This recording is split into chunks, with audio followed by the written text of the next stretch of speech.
La Revolución Francesa. En síntesis, la Revolución Francesa fue un conflicto político y social por cambiar el antiguo régimen y crear un lugar mejor. Todo fue una sucesión de eventos que ocasionó la propia revolución. Primero, el pensamiento ilustrado que iba en pro del saber y el conocimiento para contrarrestar la tiranía y superstición. La independencia de los Estados Unidos que sirvió de aliento para los franceses, unas épocas de malas cosechas y las malas inversiones por parte del en ese momento, Luis XVI, en la guerra. Además, Luis XVI y María Antonieta, reyes en ese entonces, no gozaban de la mejor imagen por parte del pueblo. Por un lado, Luis XVI era demasiado joven en ese entonces y se dudaba de su capacidad para comandar Francia, y María Antonieta era catalogada de interesada y corrupta. Entonces, y considerando que la situación económica en ese momento de Francia era bastante precaria, el rey Luis XVI convocó una asamblea en 1788 en la que participaron 1.200 miembros representativos de los tres estados. Francia estaba dividida en tres estados en ese entonces. El primero conformado por la iglesia, que no paga impuestos. El segundo, que era la nobleza, eran dueños de las tierras, y el tercero conformado por los burgueses adinerados, campesinos y comerciantes.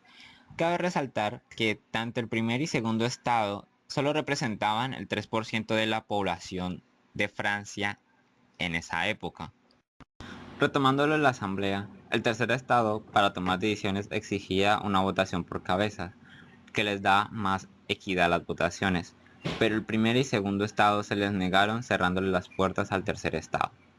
El tercer estado, después de tal acto, decidió reunirse en la sala de juego de pelota de Versalles, prometiendo estar reunidos hasta construir una nueva constitución, y así se formó la Asamblea Nacional. Todo iba relativamente pacífico, pero después de un rumor que decía que el rey estaba juntando sus tropas alrededor de París, y junto a la paranoia, el 14 de julio de 1789 el pueblo, respaldando a sus representantes revolucionarios, tomaron la Bastilla, una fortaleza que era un punto estratégico de Luis XVI para proteger París, pero también simbolizaba el poder. El combate duró 4 largas horas, pero al final ganaron los revolucionarios. Arremetieron contra el gobernador de la Bastilla, asesinaron y colgaron su cabeza en una pica. A partir de este momento, la revolución se torna sanguinaria. Jean-Paul Marat se vuelve la voz del pueblo y publica en su periódico todo lo acontecido en París. La Asamblea Nacional invita a la nobleza y el clero a unírseles y forman juntos la Asamblea Constituyente, y de aquí nace la primera Constitución de 1791, donde se empezaban a hablar y se promovían los derechos humanos y la libertad de prensa.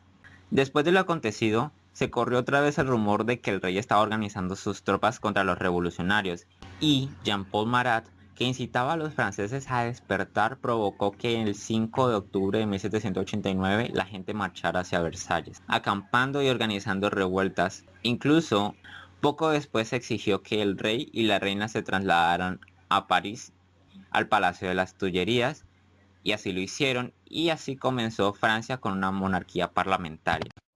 Entonces se llevan presos a la familia real, y junto a la creación de una nueva asamblea llamada Convención Nacional le declaran la guerra a Austria, que en ese momento estaba aliado con Prusia. La tensión política y social en ese entonces era muy grande, y por si fuera poco, Francia iba perdiendo la guerra en las fronteras contra Austria, ya que estaba enfrentando a dos ejércitos al mismo tiempo. Al final se decidió abrir un juicio al rey, y el 21 de enero de 1793 muere con una nueva forma de castigo conocido como la guillotina.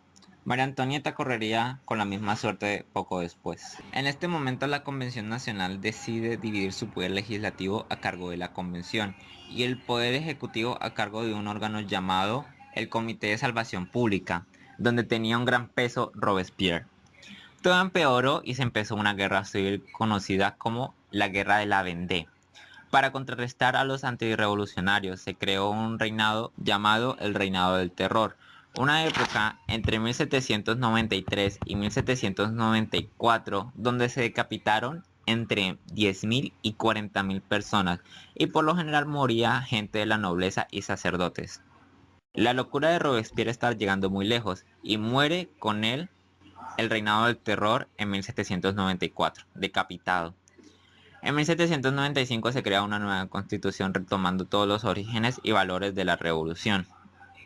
Tras la creación de la constitución de 1795, el poder legislativo queda a cargo de dos cámaras y el poder ejecutivo queda a cargo de el directorio, que era un órgano que estaba constituido por 5 personas. Pero esta forma de gobierno solo duraría hasta 1799, con el golpe de estado iniciado por Napoleón Bonaparte. Entre los hechos más importantes estaría cuando se estableció la Declaración Universal de los Derechos del Hombre y del Ciudadano, una guía a seguir por muchos países para crear esos estándares de dignidad y que hoy en día se sigue usando. Además, la misma revolución que tras dejar esa forma de gobierno monárquico absolutista sirvió de moral para que muchas colonias europeas en América hoy en día sean naciones.